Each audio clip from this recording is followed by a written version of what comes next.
28 juillet 2025, un an et demi après le 7 octobre 2023, 17 pays arabes signent la déclaration de New York sous l'égide de la France et de l'Arabie Saoudite.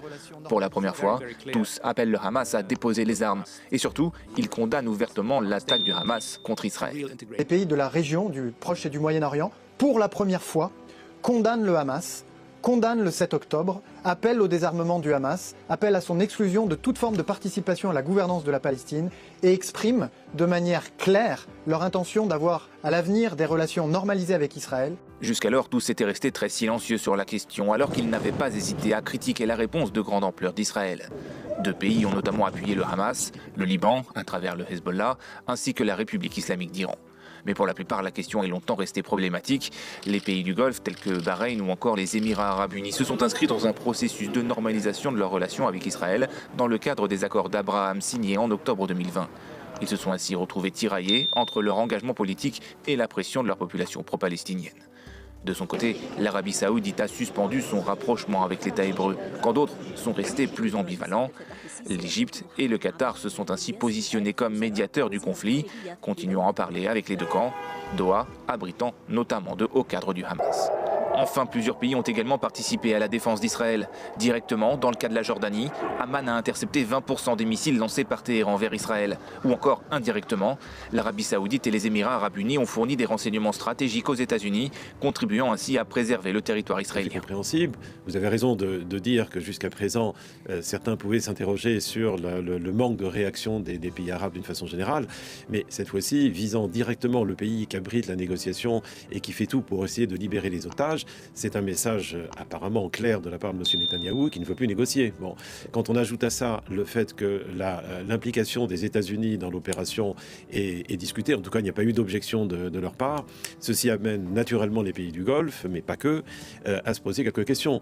La première, c'est que peut-on faire face à l'intransigeance de M. Netanyahou sur la question palestinienne et sur ce qui apparaît quand même de plus en plus comme une espèce d'hégémonie israélienne dans la région, en tout cas de volonté d'hégémonie dans la région, qui naturellement inquiète tous ces pays.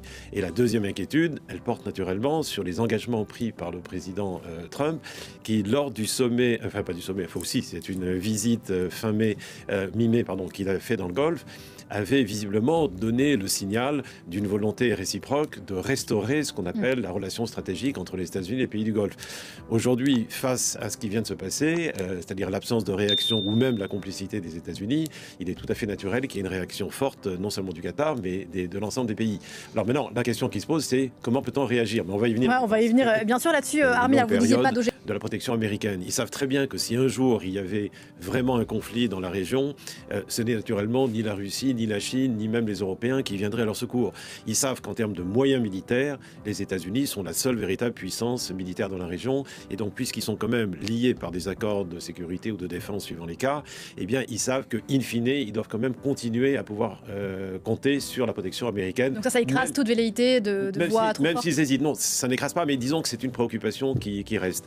Et puis, la deuxième raison, c'est qu'ils savent parfaitement qu'aujourd'hui, si pour obtenir une stabilisation du Moyen-Orient, il faut régler la question palestinienne, ils savent parfaitement que la seule personne qui soit capable de faire pression sur Israël, c'est naturellement les États-Unis, et en l'occurrence le président Trump.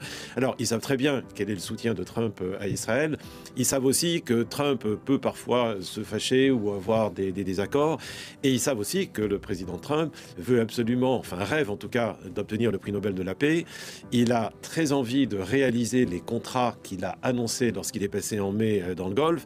Et donc, il est obligé, d'une façon ou d'une autre, de tenir compte quand même de l'avis des pays du Golfe. Or, ceux-ci savent donc qu'ils ont une carte et ils savent que le seul qui puisse, in fine, faire une pression sur Israël, ça reste quand même le président. Sauf que manifestement, l'argent ne suffit pas, c'est le constat aujourd'hui. Plus de 1200 milliards de dollars de contrats annoncés en mai 2025 à Doha. Ça n'a visiblement pas suffi à ce que les Américains prennent le soin de prévenir leurs alliés qataris de l'imminence de l'attaque. D'après en tout cas les autorités qatariennes, c'est 10 minutes après les premières frappes, une dizaine de frappes contre Doha, qu'ils ont été prévenus. D'ailleurs, pardon, je rappelle pour ceux qui ont perdu le fil que les frappes israéliennes visaient les intérêts du Hamas au Qatar et non pas les intérêts qataris, même si... Dans une zone quand même résidentielle extrêmement connue, et c'est là encore une fois la première fois depuis sachant qu'il y a quand même un Qatari qui a été tué dans la frappe. Non, simplement, sur l'aspect des engagements financiers, le président Trump a annoncé des chiffres mirifiques sur les contrats. Bon, la réalité, naturellement, n'est pas tout à fait celle-là. Et on le sait, on l'avait déjà vu une première fois lorsque, en 2017, il avait annoncé des contrats extraordinaires avec l'Arabie Saoudite, dont on ne sait pas très bien. Je crois qu'il y a moins du quart qui a été réellement réalisé. Et aujourd'hui, si vous voulez, on sait très bien que l'Arabie Saoudite, qui a naturellement des moyens financiers très importants, mais a aussi des contraintes budgétaires. D'autre part, on sait très bien que la plupart des contrats annoncés sont surtout des lettres d'intention ou des MOU. Bon, ne sont pas des contrats véritables.